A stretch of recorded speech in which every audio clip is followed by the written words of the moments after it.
ఎవరో వస్తారు ఏదో చేస్తారు కాదు, మనం వీ షుడ్ స్టాండ్.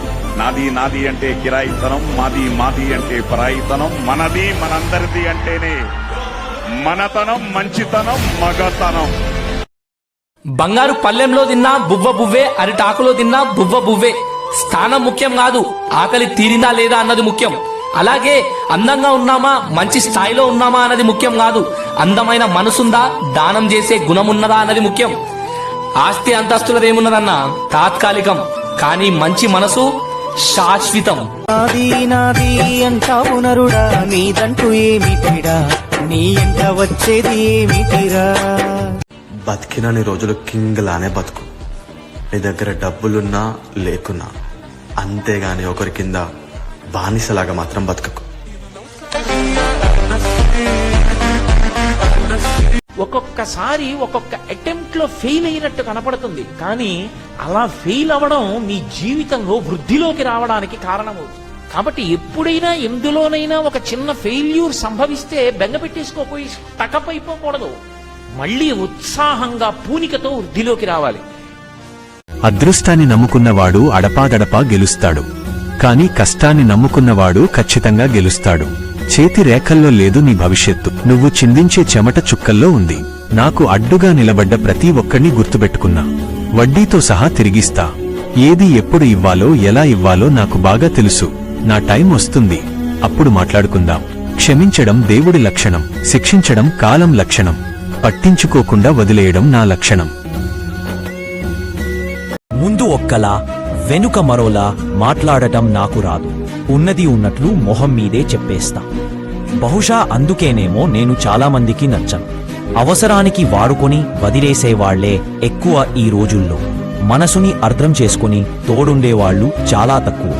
నటించడం చేతకాకపోవడమే నా బలహీనత అయితే అది నా తప్పు కాదు, నా వ్యక్తిత్వం.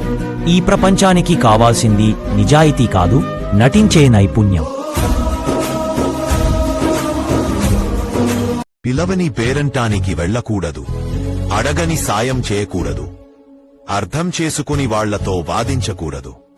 వెలుతురు ఉన్నంతవరకే నీడ తోడుంటుంది, అవసరమున్నంతవరకే మనుషులు తోడుంటారు. నటించేవాళ్లకు చప్పట్లు, నిజాయితీగా ఉండేవాళ్లకు కష్టాలు. ఇదే నేటి సమాజం. నీ విలువ తెలియని చోట మౌనంగా ఉండటం ఎంత తప్పు, నీకు విలువ లేని చోట ఇంకా ఉండిపోవడం కూడా అంతే తప్పు. సమాజంలో మనుషుల తీరు ఎలా ఉందంటే, నటిస్తూ నమ్మించేవాళ్లు కొందరైతే, నమ్మి మోసపోయేవాళ్లు ఇంకొందరు.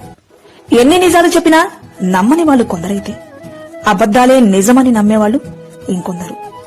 చెప్పుడు మాటలు విని మనల్నే దూరం పెట్టేవాళ్లు కొందరైతే, మనమేంటో అసలు తెలియకపోయినా అక్కును చేర్చుకునేవాళ్లు ఇంకొందరు. నువ్వు కొట్టాలనుకున్నది కుంభస్థలమైనప్పుడు వీధి కుక్కల అరుపులకు అదరకూడదు, బెదరకూడదు. నీ గమ్యం ఎంత గొప్పగా ఉంటే దాన్ని చేరే మార్గం అంత కఠినంగా ఉంటుంది. అన్నిటికీ సిద్ధపడే మొదలుపెట్టు. ఒక్కసారి మొదలు పెడితే చావోరేవో తేల్చుకునే తిరిగి రావాలి, అంతే తప్ప వెన్నుచూపి కాదు. గుర్తుంచుకో మిత్రమా. తెలివి ఉంది కదా అని నమ్మిన మనిషిని మోసం చేయదు. నీకు తెలివి ఉండొచ్చు, నమ్మిన మనిషికి భగవంతుడు ఉంటాడు. నేను వాడిని వీడిని ఆగం చేసి నేను మంచిగా ఉన్నా అనుకో, నువ్వు ఆగమైపోతావు ఏదో ఒక రోజు. చివరికి భగవంతుడు ఏం చేస్తాడంటే, నువ్వు ముంచిన వ్యక్తి నిన్ను పాపం అనే రోజుకు తెస్తాను. నేను తెలుసుకుని బతుకు. అమ్మకైనా చీరలు ఎక్కువ ఉంటాయి, పిల్లలకైనా బట్టలు ఎక్కువ ఉంటాయి. తండ్రికి మాత్రం లేకుండా తను బయటికి వెళ్ళినప్పుడు తినాలంటే ఎన్నో విషయాలు తను ఖర్చు పెట్టి తినొచ్చు. తను ఖర్చు పెట్టే ముందు గుర్తొచ్చేది నా పిల్లలు, నా భార్య అని గుర్తొచ్చి ఆగి వెనక్కి వెళ్లి మంచి నీళ్ళతో సరిపెట్టుకునే ఆ గొప్ప గుణం ఎవరిదంటే ఒక తండ్రికి మాత్రం. కానీ తండ్రి ఎక్కడ హీరోలా కనపడ్డా.